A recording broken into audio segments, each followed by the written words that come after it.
In this video, I want you to listen to Jordan Peterson's response when he was told that the First Amendment is not absolute. Pay attention. Are actual American hostages sitting in Gaza right now under captivity of a terrorist organization. And we're supposed to equate the people sitting in jail who rioted and attacked this Capitol, we're supposed to equate them with these hostages.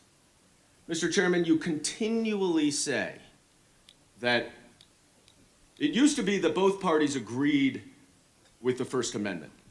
It didn't used to be. It is. It remains the case. We all agree with the First Amendment. But the problem is that the First Amendment is not absolute. It does not protect any single thing anyone says. And there are limits, and that's important.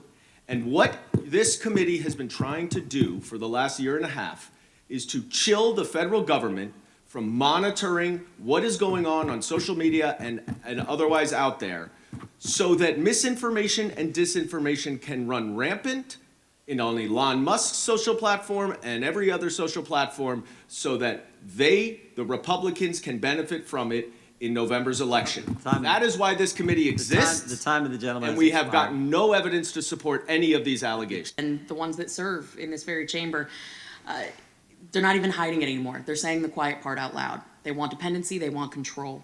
And the total disregard for the Constitution and the oath that many of my colleagues, actually all of my colleagues, have taken and violated, it's so disturbing to me. Many people know, probably as evidenced by what is on the face of my iPad, that I detest big government and I detest big tech. The two combined have proven to be a lethal combination when it comes to liberty and freedom.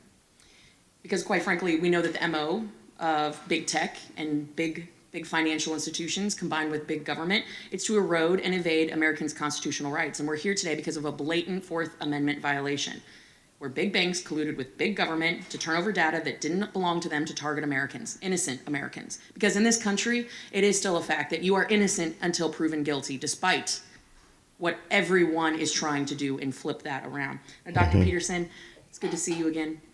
I couldn't help but notice your reaction when my colleague was talking about the First Amendment not being absolute. And so I do want to give you the opportunity to weigh in and respond to that. I couldn't help but notice your reaction. But before I do, I'm really glad that you have been talking about the social credit system that the CCP, the Chinese Communist Party, utilizes. I am literally around the corner in a classified briefing right now talking about the use of big tech and how it is targeting American citizens. In fact, this very morning, I have been inundated in my office with phone calls from TikTok users who have been denied access to the app because they live in my congressional district, and until they call my office and demand that I do not take adverse action against the app, that they cannot use it. Talk about big tech directing behavior. You're trying to ban it straight up now. I think that we are on a very dangerous path, and I want to give you my time to really lay out in the most succinct way possible the dangerous nexus of big tech, big government, and financial institutions that seek to weaponize that information against Americans. And I know you are more than capable of doing that in 2 minutes and 30 seconds. I don't think people understand the degree to which they are profiled online and to which their virtual representation is now an iconic representation of them, nor do they understand that they have no rights whatsoever to that representation. So for example, let's say we turn our information about our purchasing habits over to the bank when we open a bank account. 30 years ago, that wasn't such a big problem. With AI systems, it's a problem that's so big you can't imagine it. I mean, I'm certain that my staff could find the data online to absolutely predict your voting patterns with 95% accuracy. You have no idea what sort of digital footprint that you're leaving behind you, and there are almost no protections for that. And so now, and you also asked about the First Amendment. Yes. Well, we have very weak free speech protections in Canada, and I can tell you that is not going well. And so the combination in my country, the combination of that and the invasive technology that we're producing at a rate that beggars the imagination, produces a threat to the integrity of sovereign citizenship, the likes of which has not yet been experienced. Right? And that's what this committee should be concentrating on. Like, it's very interesting to watch it because it devolves continually into discussion of a particular event, serious though that event was. It's like, no matter how serious that event was, it pales in comparison to the potential severity of the issue that we're attempting to point to with regards to our testimony. These artificially intelligent systems can do things you can't imagine. And not only can they are and they will. And that will be abetted by the collusion between large corporations and government. Yeah. And it's certainly the case that the people who stand on the left, especially with regards to their, what would you say, skepticism of large corporations, which is often perfectly warranted, should be utterly terrified about this. Man, you did that in less time than I thought.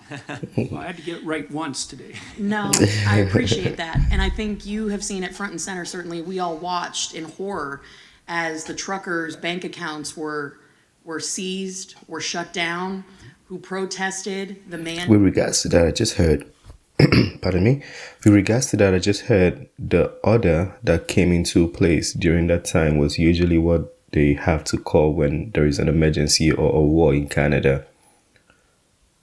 Did you guys know about that? I mean, speculatively, but somebody was telling me the other day that for the accounts to be frozen and everything that happened or conspired during that truckers' protest, everything that happened there was something that should be happening during a war.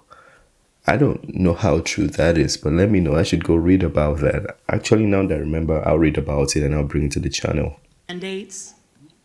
And people think that that's such a faraway concept, but we have seen that here with people who have been given ultimatums of jab or job, and we've seen ways that they've been targeted and positioned in ways that are just un-American, unconstitutional. So thank you all to our witnesses for being here today. I appreciate you guys in the fight against weaponization, and we're seeing it more and more every day. Mr. Chairman, with that, I yield. Okay. Yeah, that was a very beautiful response. I like that the first speaker brought up the topic, that the First Amendment is not absolute, because that, brought about the response and even the in-depth explanation. In Canada, we're seeing a proposed bill C-63. The bill has some good things. It protects against like molestation, internet abuse, and child online abuse, stuff like that. But it also has some things to do with like online hate speech, and you can go to jail or you can be fined a lot of money. People are concerned that what is the spectrum to which you can define hate speech by, and also who defines what hate speech is. What is hate speech in its absolute nature? What can you say that is? So people are concerned about that, and a lot of people believe this is a move again to restrict or restrain free speech. I don't know, but we'll see how its implementation is going to be. Anyways, let me know what you think about that. If you agree with the first speaker that the First Amendment is not absolute, feel free to talk to us. If you do not agree, also feel free to talk to us. This is the end of this video. Smash the like button, subscribe, and I'll see you on the next one. Peace.